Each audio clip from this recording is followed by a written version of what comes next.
Alexandre de Moraes acabou perdendo toda a paciência com o jogo de empurra e ele acabou assinando uma ordem implacável que coloca o senador Flávio Bolsonaro contra a parede lá na Polícia Federal no dia 28 de julho, às 2 horas da tarde. Agora não tem mais desculpa, não tem mais para onde correr, não tem mais desculpa de agenda e não tem mais como usar as redes sociais para tentar driblar a intimação. Tá pegando fogo nos bastidores do Supremo agora, não é apenas o fato de o filho do ex-presidente ter que sentar na frente de um delegado federal para explicar um post polêmico sobre o presidente Lula. A grande bomba agora, que ninguém tá te contando e que foi inclusive armada em silêncio pela Procuradoria-Geral da República, é uma brecha jurídica humilhante. Flávio foi colocado em um beco sem saída, onde ele vai ter que escolher entre duas opções que simplesmente pode destruir o seu futuro político. Ou ele virá réu em um processo criminal em plena pré-campanha, ou ele vai ser obrigado a assinar um pedido de desculpa oficial ao seu pior inimigo político. É exatamente esse o tamanho do enrosco que o STF acabou preparando, e eu vou te contar agora os detalhes dessa rasteira jurídica que acabou mudando o tabuleiro político nacional nesta sexta-feira. Mas galera, antes de falar sobre o documento da Polícia Federal, você precisa entender a primeira grande mentira que acabou desmoronando hoje. O caso explodiu de verdade quando os portais de notícias como o G1 e o UOL confirmaram o teor do despacho que foi assinado pelo Moraes. O inquérito que estava tramitando em ritmo de cruzeiro ganhou velocidade máxima depois que a PF concluiu o relatório final da investigação. Os delegados bateram o martelo e eles confirmaram que a postagem feita pelo Flávio Bolsonaro no X, o antigo Twitter, não foi um mero direito de crítica ou até mesmo um desabafo político de oposição. No documento, a PF acusa formalmente o senador de calúnia contra o presidente da República. Para quem não se lembra, o post dizia com todas as letras que o governo do PT estava envolvido com tráfico internacional e lavagem de dinheiro em uma parceria nebulosa com o regime venezuelano de Nicolás Maduro. E o relatório policial diz que as acusações são completamente falsas e que o senador sabia disso quando publicou. Diante disso, a Polícia Federal tentou marcar o depoimento dele de todas as formas possíveis. Agora, os policiais chegaram a ser extremamente camaradas, oferecendo a chance de o senador falar por videoconferência direto do seu escritório, sem ele precisar passar pelo constrangimento de ser fotografado entrando na sede da PF. Só que a defesa dele achou que dava para esticar a corda e foi aí que o tiro saiu pela culatra. Deixa eu te explicar a manobra que os advogados tentaram fazer e que deixou o ministro do Supremo simplesmente furioso. Cara, os advogados do Flávio tentaram uma jogada clássica de Brasília, que é usar o calendário eleitoral como um escudo. Então eles enviaram uma petição para o STF alegando que o senador simplesmente não tinha tempo na agenda para depor. Disseram que como ele está rodando o país na organização da pré-campanha presidencial da oposição, com dezenas de viagens, voos e até mesmo comícios marcados, seria praticamente impossível parar tudo para responder ao inquérito agora. Eles pediram mais prazo e tentaram jogar essa oitiva lá para frente. A ideia era óbvia, empurrar o caso com a barriga até o recesso do judiciário ou até o calor das eleições fazer o assunto esfriar. Só que eles esqueceram de um detalhe bobo, mas que o Alexandre de Moraes é simplesmente imperdoável. Os advogados esqueceram de anexar as passagens aéreas, os convites dos eventos ou qualquer papel que provasse que o senador estava realmente ocupado. E no jargão popular, tentaram dar um migué lá no Supremo. Quando o Moraes pegou o processo e ele viu que era somente conversa fiada, sem nenhuma prova documental, ele soltou os cachorros. Galera, o ministro escreveu na decisão que a justiça pode até ser cega, mas ela não é boba não. Ele barrou o pedido de adiamento na hora e disse que o investigado não dita as regras do processo penal. Só que o buraco em que o Flávio acabou se metendo acontecendo é muito mais profundo do que uma bronca do juiz, porque a Procuradoria-Geral da República acabou entrando na jogada com uma proposta que parece um presente, mas na verdade é um cavalo de Troia. E é aqui que a história acaba ficando fantástica e ganha um contorno de cinema. O Procurador-Geral da República, o Paulo Gonet, entrou no circuito e deu um parecer que mudou as regras do jogo. A PGR sabe que levar um processo de calúnia contra o senador até o fim dá uma dor de cabeça jurídica tremenda e gasta meses de energia do tribunal. Então o que o chefe do Ministério Público fez?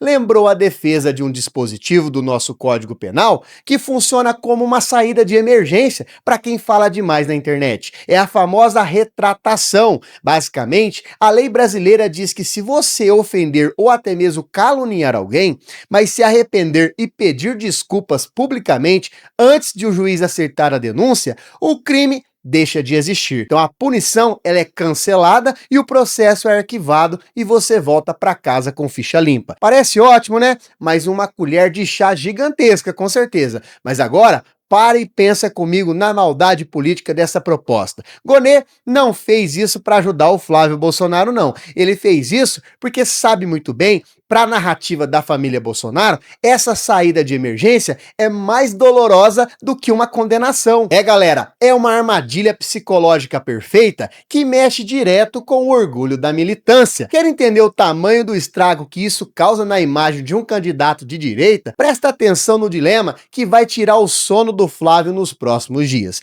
Imagina comigo, pessoal, a cena. O cara passa os últimos anos gravando vídeos diários, subindo em palanques e dizendo para milhões de eleitores que o atual presidente da República é o chefe de um sistema corrupto e criminoso. Toda a base eleitoral dele se alimenta desse confronto direto, dessa postura de xerife que não abaixa a cabeça para o PT. Aí, para não virar réu no STF, o senador entra na sala do delegado da Polícia Federal, assina um papel oficial reconhecendo que mentiu, que inventou aquela história sobre tráfico de drogas e, de alguma forma, acaba assinando um pedido de desculpa formal para o Lula. Isso seria o equivalente a uma rendição total na guerra cultural e política que acaba dividindo o Brasil. Os adversários políticos iam pegar esse documento, fazer cópias e espalhar em todas as redes sociais na mesma hora. Ia ser o comercial de TV perfeito para a esquerda usar na campanha. Olha aqui, o candidato da oposição admitindo que inventa mentiras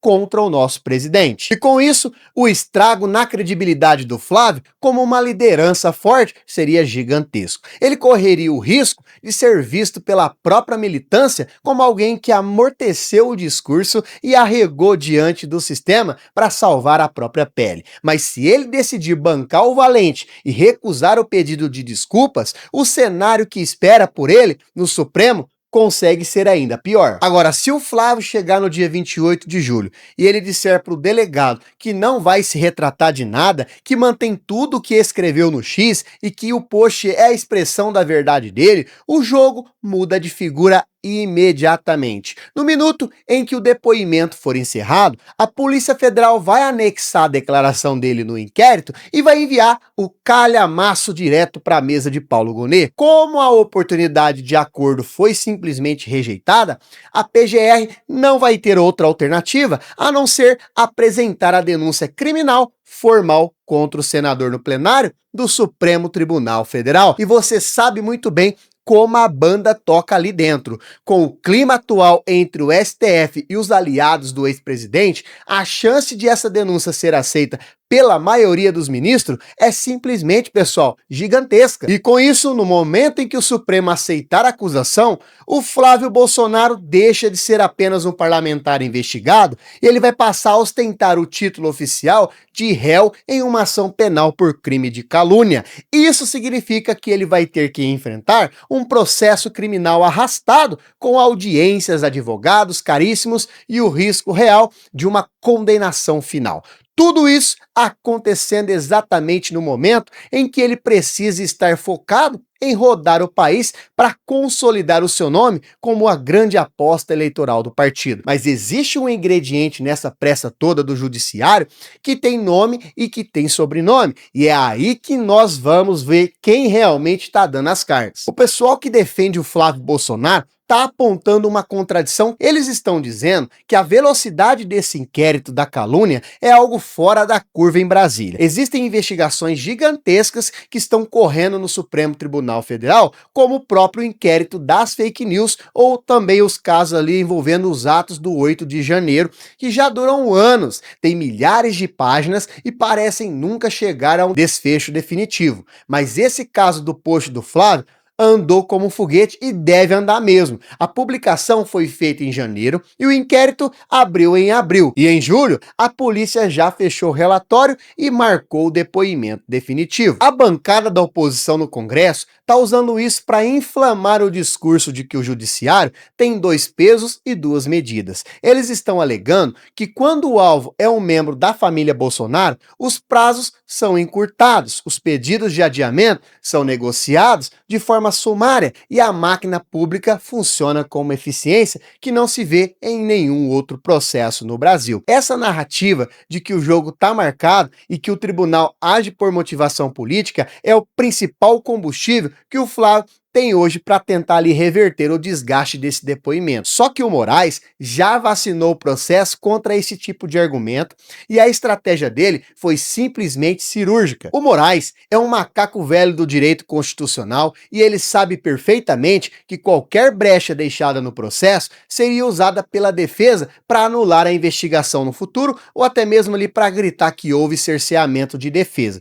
Por isso, se você ler com atenção o histórico das decisões dele nesse caso, você vai ver que ele montou uma blindagem jurídica simplesmente perfeita. Quando a PF reclamou pela primeira vez que o senador estava difícil de ser localizado por causa das viagens, o Moraes deu um prazo generoso de 10 dias e ele deixou muito claro que a oitiva poderia ser feita de qualquer lugar do planeta por videoconferência. Então ele abriu todas as portas possíveis para que o senador falasse. A mensagem silenciosa de Moraes para o processo foi assim, ó: eu mudei as regras, facilitei a sua vida, permiti que você deponha do conforto do seu computador e dei tempo para os seus advogados trabalharem. Agora, quando a defesa veio hoje pedir mais tempo sem apresentar uma única prova real do impedimento, o Moraes teve a justificativa perfeita para dar o checkmate. Ele pôde dizer que o tribunal fez tudo o que podia para ajudar, mas que a paciência, claro, galera, tem limite. Com isso, ele tirou qualquer argumento de que o senador foi pego de surpresa ou que não teve direito a uma defesa ampla. O cerco foi fechado sem deixar nenhuma ponta solta para os recursos futuros.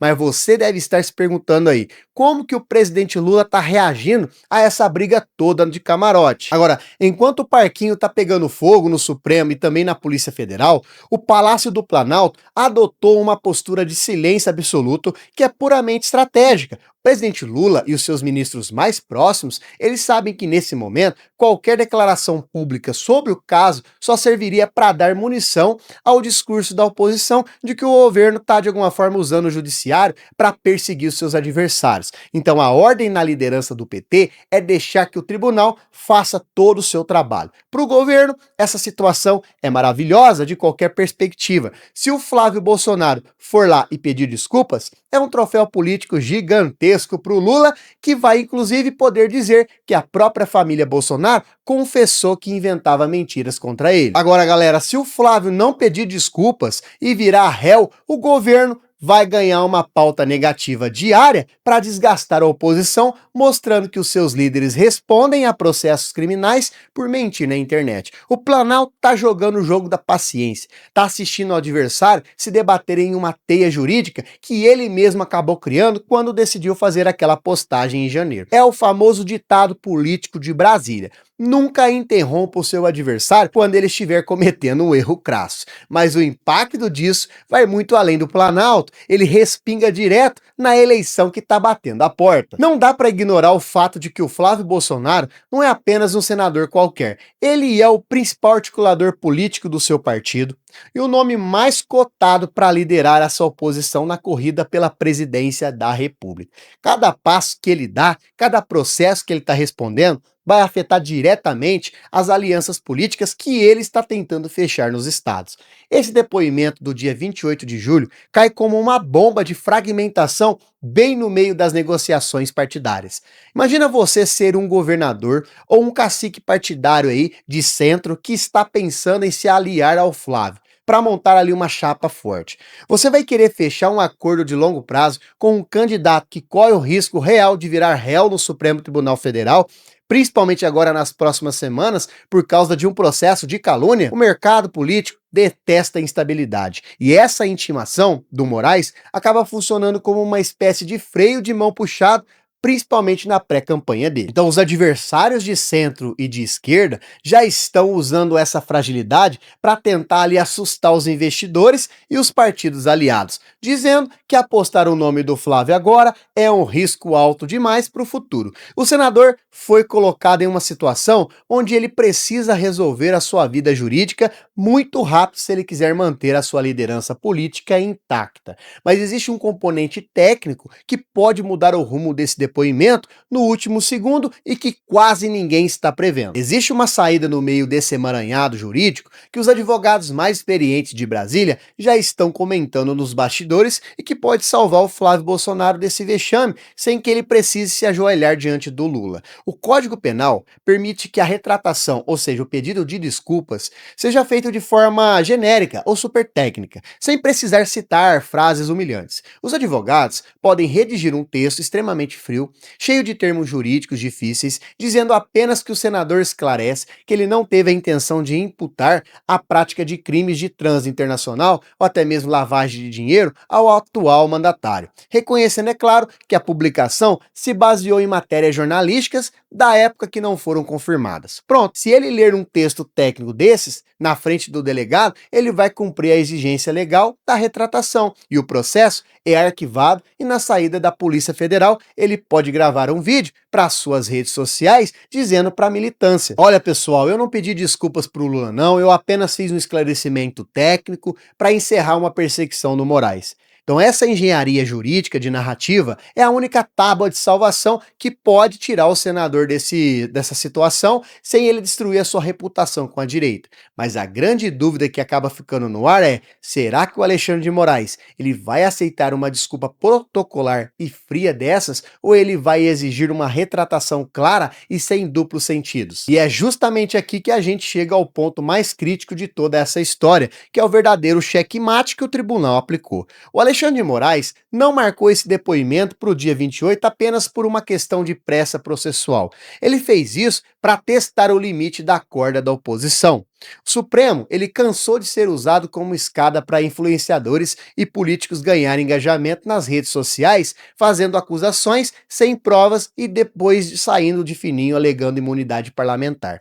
A decisão do Moraes nessa sexta-feira é um recado muito claro para todo o ecossistema político brasileiro. A internet não é uma terra sem leis e a imagem das instituições públicas tem um preço jurídico alto. Flávio Bolsonaro achou que poderia usar o peso do seu cargo e, é claro, a importância da sua pré-campanha presidencial para fazer o tempo do tribunal girar ao seu redor. Então ele tentou jogar com o sistema e ele acabou engolido pelas engrenagens dele. Agora, ele tem exatamente 11 dias para tentar decidir o seu destino. Ele vai ter que sentar com seus conselheiros políticos e escolher o que dói menos: carregar o selo do réu criminal no STF durante toda a campanha eleitoral ou engolir o orgulho e dar uma vitória política histórica para o governo petista ao assinar o documento de recuo na Polícia Federal. A escolha dele vai definir o tom de toda a disputa pelo poder nos próximos anos. Então, galera, o desfecho dessa história no dia 28 de julho vai ser o termômetro perfeito para a gente ver até onde que vai a resistência da oposição e qual vai ser o tamanho da rigidez do Supremo Tribunal Federal daqui para frente. Não se trata mais apenas de uma postagem apagada ou de uma briga antiga de internet, não. Está em jogo na sala da Polícia Federal é a própria viabilidade da candidatura da direita e a autoridade máxima do poder judiciário no Brasil. É um daqueles momentos raros da nossa história onde a política e também o direito acaba se infundindo de um jeito avassalador e o resultado disso vai impactar o bolso, a opinião pública e, é claro, o voto de cada um de nós. Mas agora que você já conhece todos os bastidores dessa armadilha jurídica, eu quero ouvir a sua opinião sincera sobre esse rolo compressor de Brasília. O que você faria se você tivesse no lugar do senador? Você assinaria o papel de desculpas técnico para se livrar do processo de uma vez por todas? Ou você iria para o enfrentamento direto contra o Moraes no Supremo? Mesmo correndo o risco, é claro, de virar réu em pleno ano eleitoral. Deixa a sua opinião aqui nos comentários. Não se esqueça, galera, se inscreva no canal, ative as notificações. Não se esqueça, se você ainda não é membro do canal, clica aqui embaixo, ó, seja membro, para você mostrar, para você apoiar o canal. Até o próximo vídeo.